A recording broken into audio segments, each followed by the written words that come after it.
We do have quite a bit to get through tonight, so in the interest of time, we'll go ahead and get started. This webinar is being recorded. Sorry, I'm not sure. I think I was muted still. This webinar is being recorded. I would like to begin by thanking all of you for your time tonight. We do appreciate very much you allowing us the opportunity to answer some questions and to kind of give you an introduction to the background and the process. I am Cariel Apodaca. I'm the exam manager here at ABOG. Tonight, I'm joined by Dr. George Wendell, the executive director, Dr. Wilma Larson, our associate executive director in charge of exams, and Amanda Novak, our certifications and standards manager. I will begin by turning it over to Dr. Wendell. Good evening. Thank you for joining us this evening. We're very excited to begin to launch the certification process for our newest subspecialty, complex family planning, and we hope to take this opportunity to clarify information and help you understand the application process for those that are interested in the senior candidate pathway.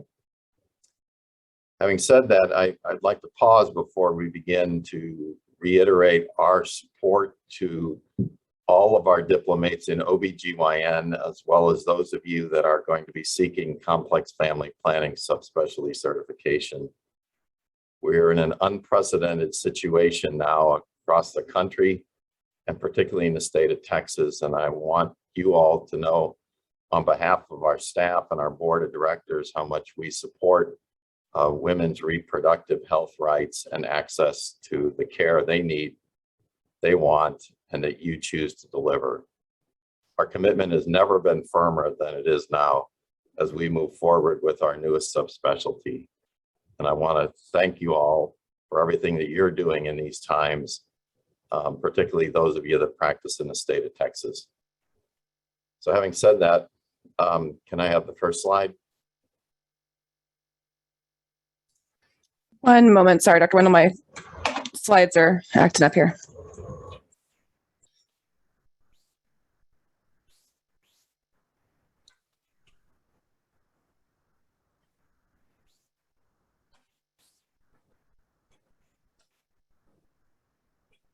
What we hope to do is we have educational objectives to go over a little bit about the background of what the approval process was for complex family planning, what it means to be a new subspecialty, and then what the role of ABOG as an organization is, and what the role of the complex family planning division is in the process to move ahead with certification.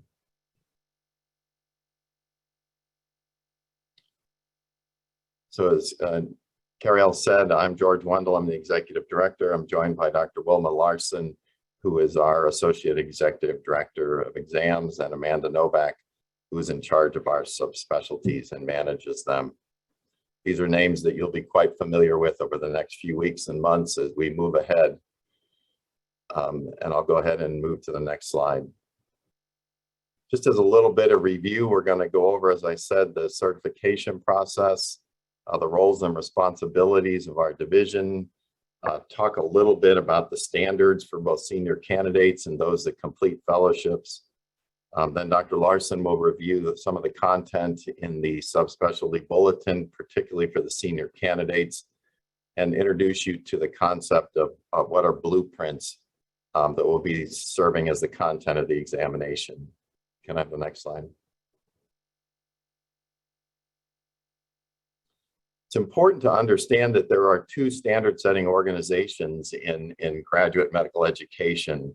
The ACGME sets requirements for programs that must be met to be accredited to train the fellows. And then the boards, in our case, ABOG, sets requirements that must be met for qualified graduates so that they can gain certification after completion of a accredited fellowship. Can I have the next slide? You may not realize what the structure of ABOG is, but we are a peer organization. We have elected directors, we have president, vice president, treasurer, we have 3 full-time physicians that work here, we have committees, and then each subspecialty has its own division and its own chair that serves on the board of directors. So we're the assessment organization, but we're actually your partner to help you achieve the certification that you seek. And I hope that we can communicate that partnership with you as we go forward.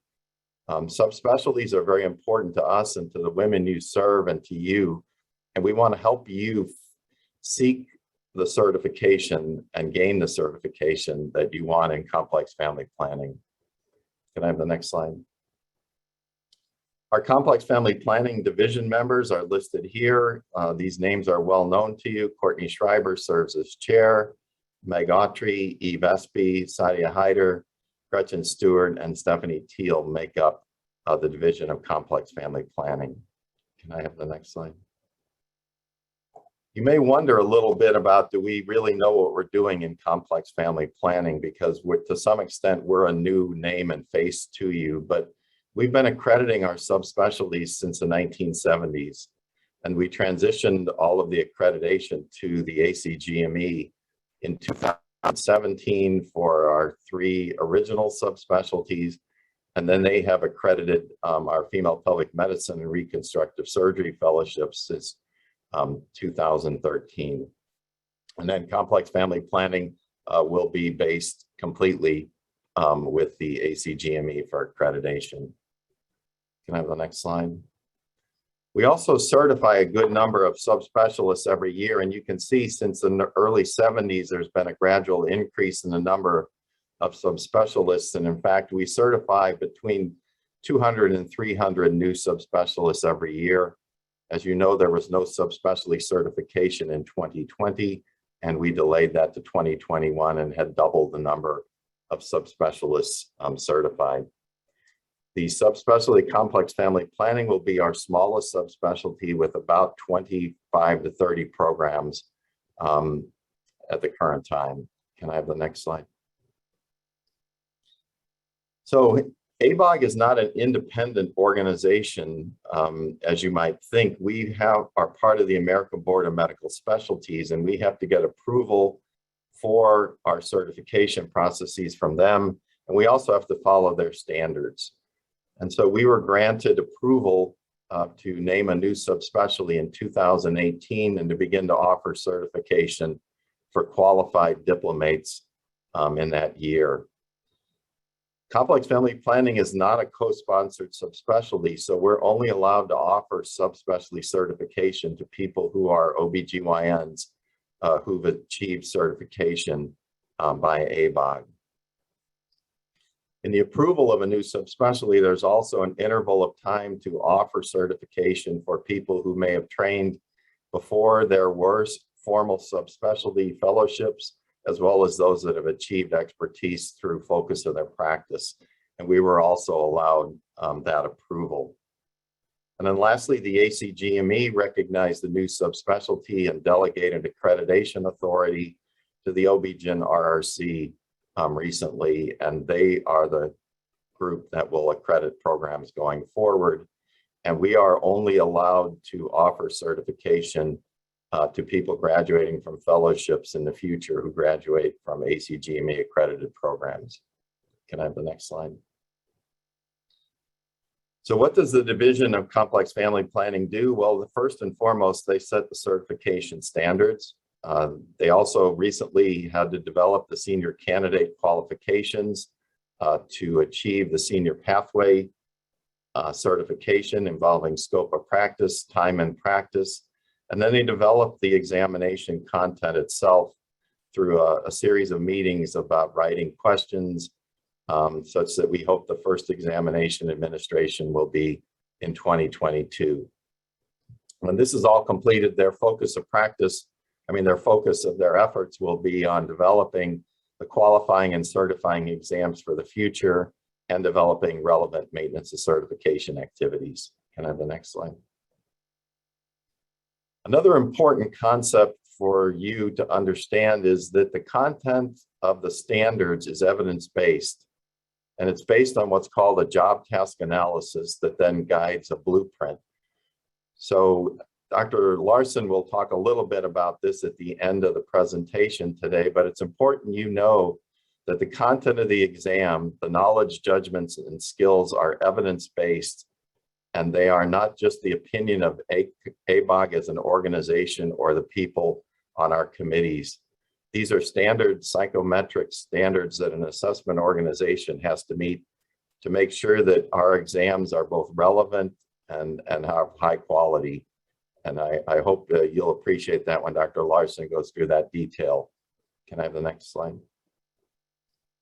Much of what I'm going to go over is outlined in the subspecialty certification bulletin, and I hope everybody has located that on our website and has had a chance to look at that. We just released that recently. Can I have the next slide? So the standards for certification are as follows. You have to complete a 2-year fellowship in an ACGME accredited program. The months of training are outlined there, 12 months of core clinical, 6 months of research, and then 6 months of either electives or further research.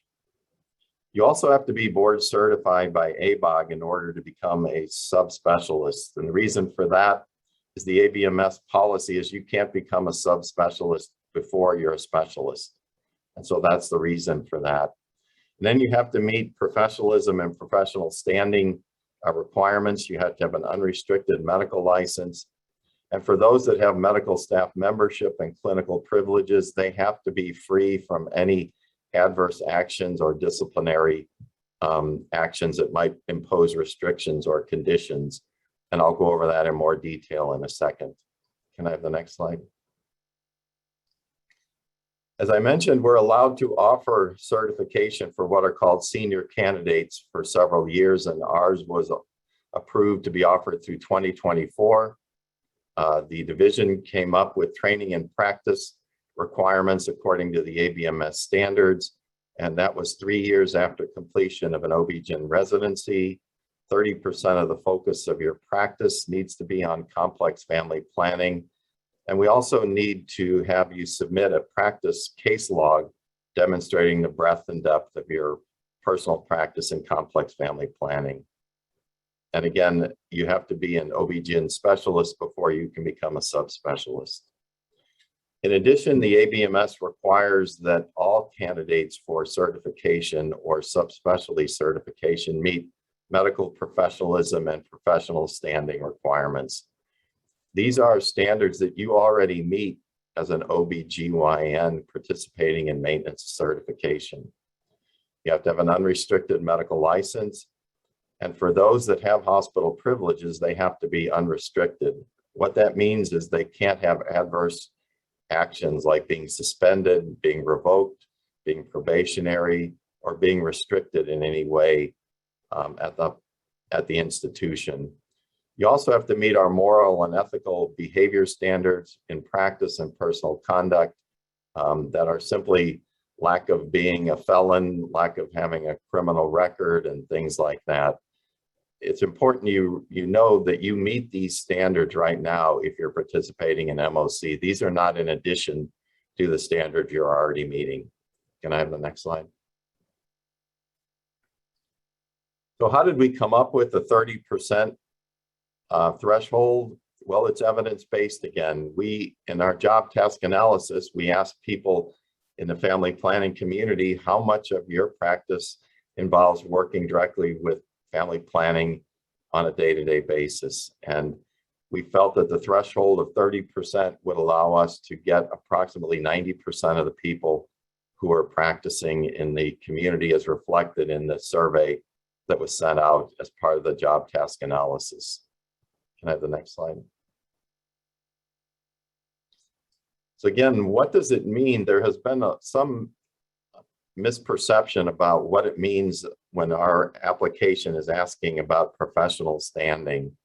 And what we mean by that is we're looking for peer-reviewed actions that lead to a loss of hospital staff membership or restrictions of privileges. This is not the same as you deciding on your own not to seek hospital staff membership or privileges because your employment doesn't need it or require it, or you just choose to have an outpatient practice. You have that exception now when you participate in maintenance of certification. So what we're focusing on is looking to make sure there are not adverse actions such as restrictions, limitations, conditions on your privileges, suspensions, revocations, denials of privileges or medical staff membership, or that somebody in the past has resigned or let their membership, medical staff membership expire while under investigation to avoid adverse action. Again, I hope that you understand that most of you already are meeting this standard now because you're certified and participating in maintenance certification. Can I have the next slide? So the question also has come up is who is eligible and when does our transition occur? Well, the easiest way to look at it is if you finished your fellowship before the academic year 2021, all of that time will count towards a 3-year practice standard and you're eligible to take the senior candidate pathway. The last year of graduates from fellowships would be the academic year 2021 to 2022. And those folks, as long as you finish your fellowship by the end of September, you'll be eligible for the senior candidate pathway. In addition, you don't have to meet the 3-year practice requirement. However, you do need to become board certified again before you can become a subspecialist. For all those in fellowships that will graduate in academic year 2022 to 2023 and beyond, you'll be eligible for the approved CFP certification process that will be similar to our other subspecialties, in which you'll have to first take a qualifying exam followed by a practice exam after a year in practice. Can I have the next slide? This is just a graph going over that. You can see here, depending on when you start and when you finish, assuming it's a 2-year fellowship, it just goes over the same threshold of the transition of the dates of when you would qualify as a senior candidate and when you would begin to qualify as a candidate that would need to take the qualifying exam and then the certifying exam. It's important that you understand the certification is of equal value and considered the same by credentialers, no matter which way you end up getting certified. Can I have the next slide? There's been a lot of questions about the case list or case log, I guess is the better term to say, that we'll be asking you to submit. We do have 3 groups: outpatient visits. They can be new patients or consultations. Dr. Larson will be going over the details of this, so I won't go over this in great detail. Can I have the next slide? Abortion and pregnancy termination is the next category of patients. Dr. Larson will go over the details of this with you in the application section. And then can I have the next slide? And the third one will be other procedures, inpatient and outpatient. And you'll be asked to submit the number of patients that you had in your practice in each of these 3 categories. Can I have the next? It's important that you understand that this is not like the case list, and we're just trying to get a measure of the focus of your practice. And it's a case log of the estimate of the volume of patients or procedures, not an individual case list. So you can give a best estimate based on your practice time and effort. You can go into your computer logs and pull these by CPT codes and other codes, or you can estimate what they would have been based on 3.5 days a week of practice during the period, or 1.5 days a week. For this particular estimate, in addition, when you're asked to come up with a 30% of your practice, please include a broad definition of a 30% effort, which would include both clinical care, consultations, teaching and supervision of undergraduate students, graduate students in residencies and fellowships, administration, advocacy, policy, and even research in complex family planning. Our goal is that you meet that threshold, and if you have any challenges in thinking you may or may not meet that, please contact our examination department for support. Can I have the next slide?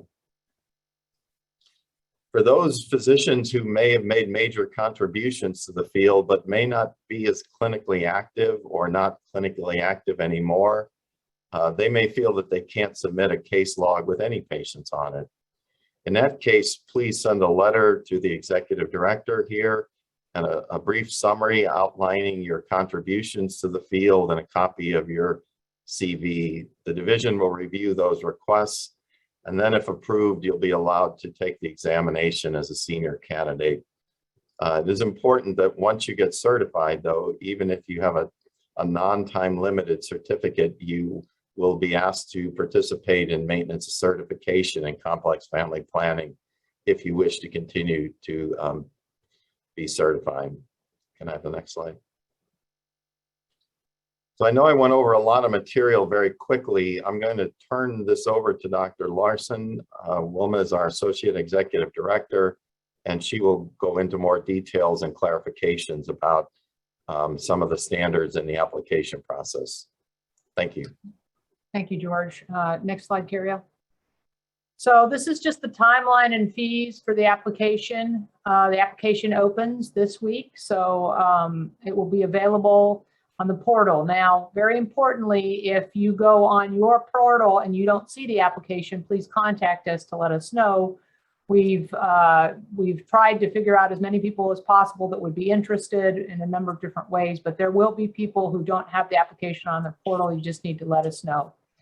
As you can see there are late fees, so the best thing to do is apply as soon as possible. And then the last day to submit an application is the 17th of December. The tests will be given at Pearson VUE testing centers throughout the country, and the best thing to do is to secure your seat as soon as possible, because there are always a number of people competing for seats on any given day in a Pearson VUE center. And so in order to get the your preferred center, please, as soon as you're approved and find that out, which we will tell you once you're approved, then go ahead and secure your seat. But the seat block that we secure with Pearson VUE will be released on the 26th of April. And at that point, it will be much harder to get a seat. And then July 25th is the date of the first senior candidate exam. Next slide, please. As I said, please contact us if you don't have an application. That's exams@abog.org. When you go into the application, you'll be asked to answer the questions that Dr. Wendell went through, scope and time in practice. There will also be a hospital privileging verification, a case log, which he's also gone over, and then the verification of training if you've been in practice for less than 3 years. Now I'm going to go into the hospital privileges issue and the case log issue a little bit more. Next slide, please.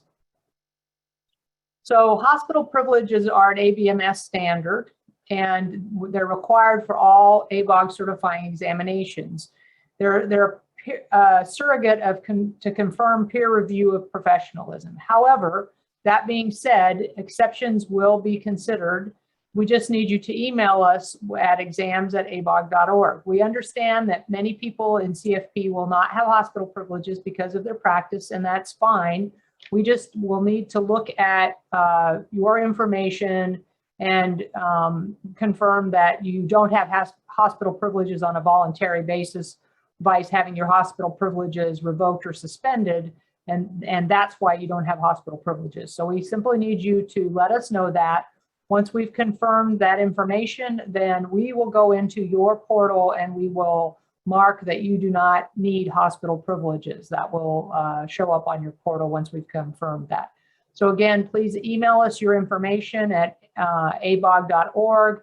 Let us know who you are, where you work, your ABOG ID, and we will take care of the rest of it. The case logs can be from any consecutive 6-month period starting January 1st of 2019. So they don't have to be the most recent 6 months. Any period of time since January of 2019 is fine. And Dr. Wendell went over, there's going to be an attestation that 30% of your practice is CFP and why we made that determination, or why the division made that determination. In the case log, you do not have to perform every procedure in order to be eligible. So there are a number of procedures listed. Dr. Wendell showed those to you. You don't have to have a number in every single procedure in order to be eligible to take the examination. We just need to see that you are practicing complex family planning across the breadth and depth. And no, there won't be any auto denials of applications based on your case log count. So once you submit your case logs, those will go in automatically. And they'll be reviewed. And so as long as 30% of your practice is CFP and you're doing CFP procedures, that should not be something that you should worry about. As Dr. Wendell said, it's not a case list. We don't need individual patient information. We simply need numbers. Next, please. And this is the case log in just a little bit of a different way of presenting it. The outpatient visits, which include the contraceptive visits, complications of contraception, and then contraceptives in medically complex patients, the abortion or pregnancy termination categories, and then, as you can see, the other categories. So again, we just need the numbers that you performed during a 6-month period in those different categories to be submitted, and we do not need any patient information. Next, please. Now, Dr. Wendell talked about the job task analysis and the development of the blueprint. And the reason that we do this for all of our for the specialty as well as all the subspecialties is because this is the gold standard for examining in a particular area. And so once the blueprint is developed, then we can determine the areas of complex family planning that we are going to examine here. So as you can see here, this is the percent of the examination that will be in the different areas of your subspecialty when you take the senior exam. This information is in the blueprint as well. And then I'm going to go into just a little bit more, but where this comes from is it's based on what people who practice complex family planning across the United States are doing on a daily basis. So when you perform a job task analysis, it's a multiple part process that involves throughout the process subject matter experts from complex family planning that were nominated from different organizations like division members and SFP. And then there's an organization that's completely outside of ABOG. We don't have any input into the process whatsoever. There's an organization that runs it. And they develop a survey that asks people practicing complex family planning what they do as far as how often they perform different procedures and how important it is for them to know how to manage certain things in order to be certified. And that's where the blueprint ends up coming from. So we sent that survey out to as many people that we could identify as performing complex family planning. And then that data is analyzed and a blueprint is created. Next, please. So the blueprint is really an internal document, and this is a small part of yours. CFP1 is contraception, CFP 1.2, so primary category is contraception, and then you can see 2 of the subcategories there. And we have it in a certain format for our internal use, but based on ABMS and certification standards, it's very important that we provide the information to you on what we're going to test you on. So all the information on exactly what is going to be on the test, not down to the exact percentage of every task statement, but down to the task statements, is in the bulletin. So next. So if you look on page 9, starts on page 19 of the CFP bulletin on our website, you will see the examination topics all listed there. And even though the format is a little bit different than the blueprint, it's different for just ease of reading, you'll see that it's the exact same information. And so you'll be able to go in and you'll be able to see down to the specific topic, such as engaged in person-centered counseling to identify reproductive life goals. That is what we call a task statement that will be examined during the examination process. And so everything that we do is, as far as what we're going to examine you in, is there. You simply have to look in the blueprint and you'll be able to find it. Next, please. That's all of my slides. Now I believe we're going to go ahead and answer questions, starting with the questions that were submitted previously and then the questions that those of you on the webinar are submitting as we go. Yes. So the first question that we have is, and some of these are ones that have already been addressed in your presentation, but because they were kind of a theme in the questions that we got, we'll make sure that we hit them again just to be sure everybody is really clear. So one of them is about why is ABOG requiring hospital privileges to be eligible for CFP senior candidacy, especially when CFP is primarily outpatient. And then, in many states, complex care is provided nearly entirely in the outpatient setting. I'll make a first stab at that. One of the questions also addresses, it's not really an index of professionalism, although we may have said that. It's an index of professional standing in which there are national standards, usually JCAHO standards, about peer review that ends with a process that grants you hospital or institutional staff membership and then gives you hospital privileges. In general, most institutions have OPPE and FPPE that are processes that are ongoing quality measures to make sure that the care that you give meets the local standards that are expected of you by your colleagues, your patients, and the public. So it's really an index of professional standing. And that's part of what we do for OBGYN, and it's what we do for all of our subspecialties. And I hope we haven't miscommunicated that to you, but everybody meets that already who is in MOC. Those of you that may have non-time limited or lifetime certification statuses probably haven't had to meet that standard. But if you are interested in becoming a CFP subspecialist, you have to become a participant in maintenance of certification and meet all those standards. I'm old enough that I was certified in OBGYN before maternal fetal medicine became a subspecialty. So my lifetime or non-time limited certification ended, and then both my OBGYN and my MFM certification became time limited. I hope that answers the question. Wilma, is there anything to add? No, I think that's a good summary. And again, if you do not have inpatient hospital privileges, you simply need to email us at exams@abog.org so that we can assure your professional standing, and then you'll be approved. I'm going to actually jump to the chat because there is another question similar to this. What happens if we have hospital privileges, but we practice our abortion care in a freestanding clinic? That's fine. We want the verification of those hospital privileges when you apply. But the fact that you practice your abortion care elsewhere is not an issue. And then one more on this is, would privileges at a Planned Parenthood affiliate be considered hospital privileges? No, they aren't the same as hospital privileges, although Planned Parenthood does have some similar processes. But again, you just simply need to let us know that so that we can go through the process. You might wonder why we accept institutional or hospital privileges, but not outpatient facility privileges as equivalent. That's a really good question. Part of the issue has to do with ownership of the institutions and a concern that sometimes the providers have conflicts of interest, that they may be part owners of the facility that would be granting them privileges.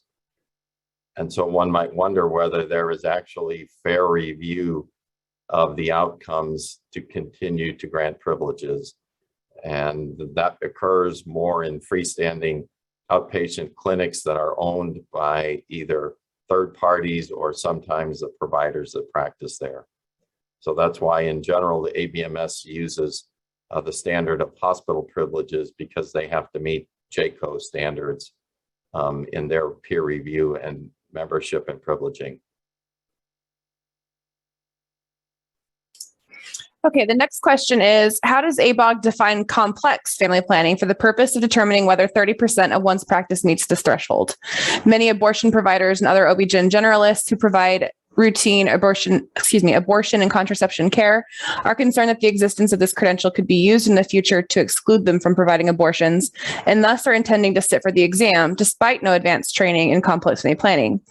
Is the expectation that most current OB/GYN abortion providers will be eligible and should pursue the certification? Or is the intent for only those who have completed family planning fellowships or otherwise acquired advanced training and skills in complex care to sit for this exam and get the certification?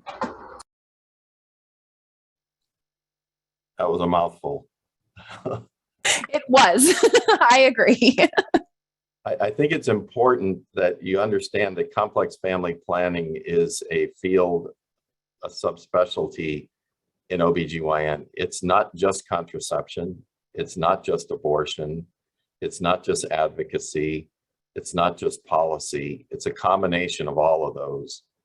And it's up to you whether you think that your background and training is such that you would like to seek this certification. You can still practice everything you do with or without the certification. You do raise it. There is a really important question raised about what's the future of this credential, and could it be used to, if you will, restrict people who perform complex family planning or abortions or contraception? And that's a tougher question to address. Privileging is a local issue, and each state gets to make their own laws. But right now, any OBGYN who's completed an accredited residency program has had training in the knowledge, skills, and abilities in basic family planning, some complicated family planning, and some abortions. Anybody who's certified by ABOG also has that knowledge, skills, and abilities from our evidence-based blueprints and our assessment processes. And we will stand fully behind anybody that wants to try to restrict the provision of abortions to just complex family planning specialists. That's not appropriate. Any OBGYN who's certified has the ability to perform abortions and provide family planning services to most patients. The complex family planning subspecialty is a consultant. They're a subspecialist. They take care of the cases that others can't take care of. Maternal fetal medicine didn't destroy obstetrics. There are cases in OB that should be referred to a maternal fetal medicine subspecialist, and there will be patients and procedures that should be done by a complex family planning subspecialist, and those will evolve over time. And I hope that sort of addresses things. The next question is, by not releasing the final case log categories until less than 6 months before the deadline to submit materials, it would be impossible to collect cases prospectively for the 2022 exam. Is there any consideration of maintaining the current application deadline, but extending the deadline for submission of all materials until at least 6 months after the final case categories are posted to facilitate prospective and more accurate collection of cases? This could still be required by April, which would give plenty of time before sitting the exam in July.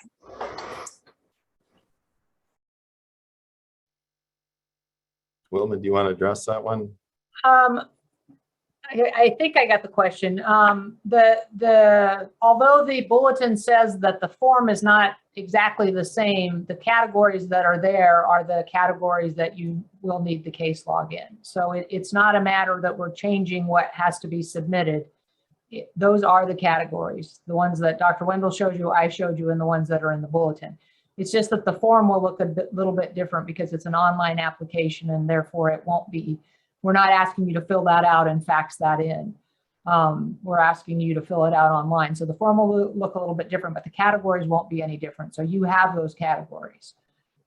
So that I'm not sure why additional time would be needed to submit that. We could, if you have a specific situation that you specifically need additional time, you certainly can contact us, and we're very willing to make exceptions on a case-by-case basis.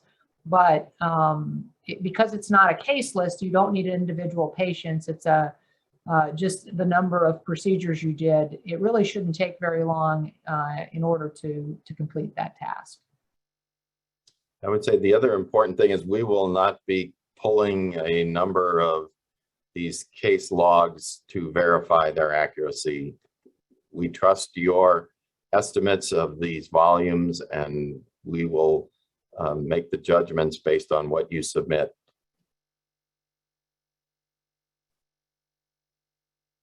Related to case log, and I'm sorry, real quick, let me interrupt. We have a couple people with their hands up, and we are not going to be able to have time, unfortunately, tonight to have anybody speak, also due to the volume of participants. So if you have questions, please put those in the Q&A. We won't be taking any verbal questions at this time. The other question related to case logs is for some providers regarding breadth of practice, it's limited by state laws or outpatient policies that limit gestational age or other medical complications. What guidance do you have for candidates who may not have second trimester abortion experience on their case logs? Put that down. There doesn't have to be numbers in every category, so we're not expecting you to have that. We're not expecting every person who applies to have that. Will you publicly list me as a CFP certified diplomate? Sorry, I didn't hear that one. Will you publicly list me as a CFP certified diplomate? That's a great question, and we had never considered that as a potential piece of information that people would not want to have displayed, because one of our roles is to be the primary source of verification for certification. And indeed, we are obligated to transfer the information about certificates to the ABMS so that credentialers can know if Wilma Larson says she's a CFP certified subspecialist, that indeed she really is. And so part of our role is to provide the verification of what people attest to. And sadly, sometimes people attest to certifications that they really don't have. So we actually are having conversations with our legal counsel and the ABMS about what might be a future path for this particular certification. I know that's a vague answer because I don't think we really have ever had this question. I don't think ABMS has ever had a certification that somebody didn't want disclosed. It would, you know, in some way, we're going down a new path that no one else has before. If anybody has any suggestions, we would welcome them.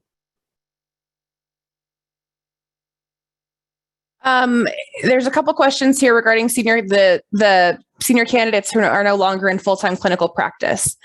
So 2 questions. Please provide the contact information for the executive director of ABOG and how a letter should be sent. So if somebody is requesting special consideration due to contributions to the field, how would you like that sent? Sure, you can send it to exams@abog.org and just address the email or the letter to the executive director, and then outline why you're requesting this, what contributions you made, and then just attach a copy of your CV. It doesn't have to be a paper letter and something like that. We want to make this easy for you. And I would suspect that most of the applications will be approved. And then a thank you note will be sent to you for all the contributions you've made to move the field forward and for everything you've done for everybody that's going to follow you. So the second part of that question is, when should the letter be sent? Can a senior candidate apply when the portal opens and then send the letter, or does approval have to be given based on the letter prior to application?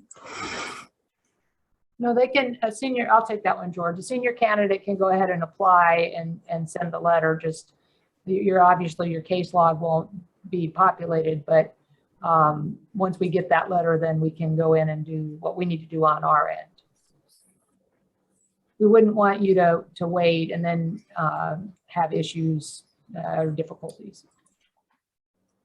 So there are a couple of questions related to this one. Essentially, if somebody's graduating in 2022 or 2021 and they're not going to be able to get, the case log as a function of current clinical practice, can they still use case logs from their fellowships to sit for the exam?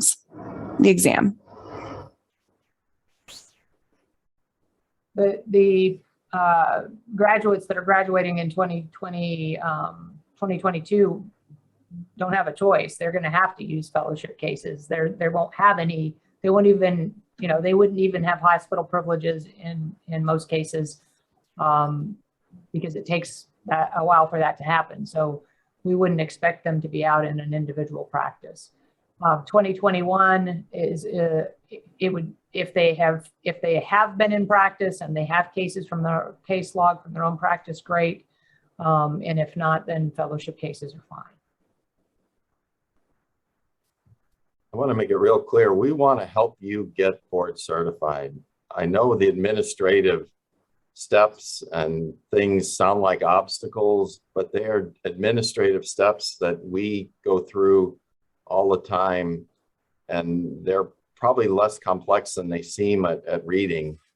And we make exceptions when we can. We make accommodations when we can. If you have any questions at all about this, please contact us. We don't want our administrative requirements to hold back people from applying. The demonstration of your knowledge, skills, and abilities should be on our examination, not on excessively difficult administrative application requirements. And we've tried to make this as simple as we can, although I'm going to guess none of you think that. But this is relatively straightforward from our perspective, to make it easy to approve you and move you along in the process. So I'm going to jump in just to put a button on this. I apologize. So any time in the last 3 years, so from January 2019 to the end of 2021, you can use cases at any point during that time, whether it's fellowship or current practice. Either way, you're welcome to use your case logs. Any consecutive 6 months. It could have started in January of 2019 and went to June of 2019. It could have started in June of 2019 and gone to December of 2019. Anytime in there in that time frame is fine for the case log. Again, it's It an doesn't have estimate. to be a prospective log where you would start now and go for 6 months. We're asking you to go back during that last period of time. I believe this was addressed, but just to be clear, will the exam be held in Texas? This exam will be held in Pearson VUE centers everywhere. Pearson VUE centers are all across the United States and actually across the world. If someone is, deployed in the military and wants to take the exam, we certainly make accommodations with Pearson VUE to give the exams in centers all throughout the United States and throughout the world. I understand the angst that has to do with Texas, but this exam is going to be in Pearson VUE centers and they will be in Texas as well. Wilma, could you give a description? Is this exam going to be more like a maintenance of certification exam or more like a qualifying exam? And how long will it be? It's more like a qualifying exam. It will be the exact same number of questions as all the other subspecialty qualifying exams. So it'll be 230 questions given over 3 hours and 45 minutes. It's actually 4 hours, but 15 minutes of that we count towards doing the, logging onto the computer stuff. So it's not a maintenance of certification exam. It's a certification exam. Is July 25th the only date to take the exam in 2022? I'm already scheduled to be out of the country on that date. Yes, but if you contact us, like I just mentioned, we could work with Pearson VUE on wherever you're going to be to try to allow you to take the exam in another country if necessary. There are a couple of questions in the chat about test prep materials. Will there be things like sample questions? Will prologues or other study tools be created? And when can they be expected, if so? As an assessment organization, we can't provide preparation material for our assessments because we might sell them to make extra money. and then charge you to take the test too. So we're in an awkward spot in trying to help you get prepared. That's why we spent a lot of time, effort, and resources to put together the job task analysis and a blueprint that actually outline in great detail the information that will be part of the exam. I want to make my next words very careful. There are a host of third-party review companies that will probably begin to offer review courses and products that will allegedly help you prepare for our exam. I would have a healthy degree of skepticism about whether that is money well spent. I think standard textbooks are probably the best thing that you can do. I think perhaps the SFP might be able to help put together some sort of process to help people review in the general field of complex family planning that might help you also. That's what happens in the other subs. I don't know, Wilma, anything to say on that? That would definitely be what I would say. Hopefully SFP will make a decision to put out educational materials, but unfortunately we're prohibited from that. I would just urge caution in spending a lot of money on these commercial review products, and we're not able to say any more than that. I'm sorry. We do hope the blueprint is also really helpful as a study tool as well. If a senior candidate is clinically active 1 to 2 days per month, would you advise providing case logs or seeking an exemption? Not sure how from the presentation how clinically active would be sufficient, given that there is no lower threshold for number of cases to be considered eligible. I would say that if you're clinically active, I'm sorry, how often did they say they were clinically active? 1 to 2 days per month. Yeah, over the course of the 6 months, that if you're doing nothing but CFP, that will probably give you a case log that will be acceptable. Will I be refunded if my case log is not deemed adequate?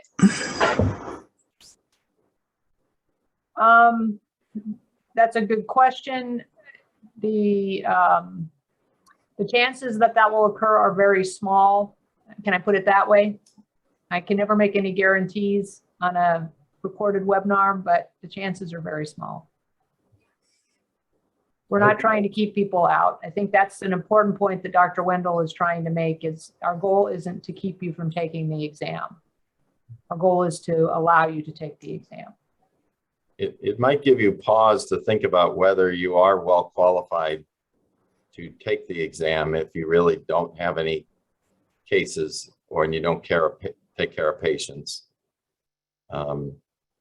I can say, based on our experience with female pelvic medicine and reconstructive surgery, we had a similar case log requirement, and there was somewhat of a correlation between low volume and the ultimate passing of the senior candidate certification exam. Some of it is to give us some correlation that is there a relationship between your clinical practice volume and your knowledge, skills, and abilities. Although again, it's non-verifiable, so it may not be really very accurate. I believe this next question is regarding the division. What is the name of the group under the CFP chair? All of these members appear to work in academic settings. Can we reserve a position in this group for a community-based specialist?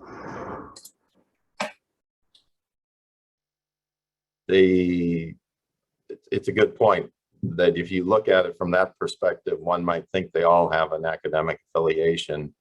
And as a new subspecialty, having to work with setting standards and that kind of thing, that's important. Underlying that was a job task analysis team of volunteers that had a good representation of people from the family planning community who were not based at academic centers and were community-based physicians. And I think many of the people at the academic centers would say that they are practicing in their communities. It's just in a different fashion.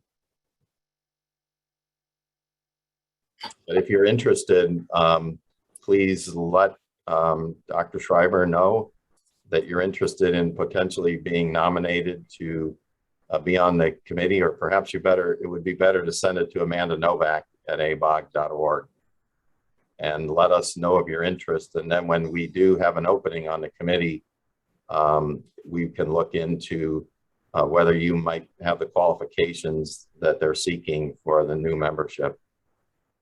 We are very cognizant of the fact that we don't want to have just people in if you will, an ivory tower setting. But again, if you recall, complex family planning is an expert who is knowledge, skills, and abilities beyond what an OBGYN specialist has. And if you look at the applications for this, a lot of it has a setting to do with they are consultants to other OBGYNs, and many of them will be practicing in advanced settings. We are getting very close to out of time, so we have time for one or two. Unfortunately, we have several unanswered questions at this point. So if you don't feel like your question was answered during this webinar, please email exams@abog.org. We can also do what we've done previously, which is that, first of all, the webinar is being recorded and will be posted on our website. However, in addition to that, what we've done in the past and what we'll do again is we go through the questions and we answer them in conjunction with posting the webinar. So it'll take us, it won't be overnight, but we will address all the ones that have to do with certification. Yeah. And this question, this is a really good question. I want to make sure that we address it. If a person is not sure whether they want to pursue certification and would not want to sit for the exam in 2022, do they still have to apply by October 18th, or can they apply next year? No, they would apply next year. Please don't apply this year. If you don't want to take the exam, that is not, that would not be a good thing to do. Wait until next year. And if COVID gets worse and you decide you don't have adequate time to prepare, either personally or professionally or in your community, we'll be happy to roll your application to a following year. Yes. And someone had a question about COVID and the exams.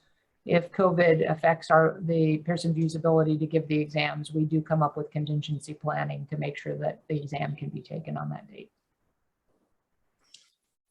There are a couple of questions in here related to the cost of certification. So I just want to make sure we hit it real quick. So, why is it so high? Is it an annual fee? And is it comparable to other subspecialties, or the kinds of questions that we're getting? I'm happy to answer that. So it is not an annual fee. It is a one-time fee associated with becoming certified. Maintenance of certification is a much smaller fee. And your first year of maintenance, actually you get a buy on the year you become certified in CFP. You won't have to do it maintenance of certification if you don't want to. So that's a little positive there. And the reason the cost is basically, it's a very expensive process to produce an exam, particularly for a small number of individuals. We've done extensive studies looking at how much it actually does cost, and although I'm not denying that's a lot of money, it does not cover the cost of producing your examination, unfortunately. And so we try to keep our fees down as much as we possibly can, but it's a very expensive process. It costs about $4,000 a question. And for a small subspecialty, we don't recoup that kind of, the kind of money that it actually costs to produce the exam. As far as it is the same for all subspecialties. Yours is not different. It's the same. The cost, the expenses to put on a certification process for 30 people a year is vastly greater than the revenue that comes in from the exam fees and application fees. It applies to almost all of our subspecialties. Small subspecialties are something that have to be underwritten through other sources in the organization, and we are happy to do so for this new subspecialty. It's an important one. It's one that we've been working on for many years to see move forward, and we're thrilled that ABMS and ACGME approved it in the last 2 years. but we are firmly committed to this, and the cost is not going to be a factor that determines what we do or not do. This is important to you, it's important to the patients you serve, and it's important to the public.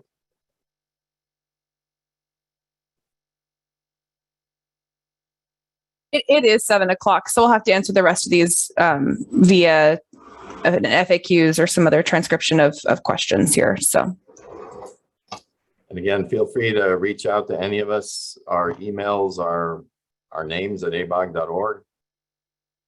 Feel free to reach out to us at any time. We really want this to work. We want it to be smooth. We want to help you get to be the subspecialist that you want to be.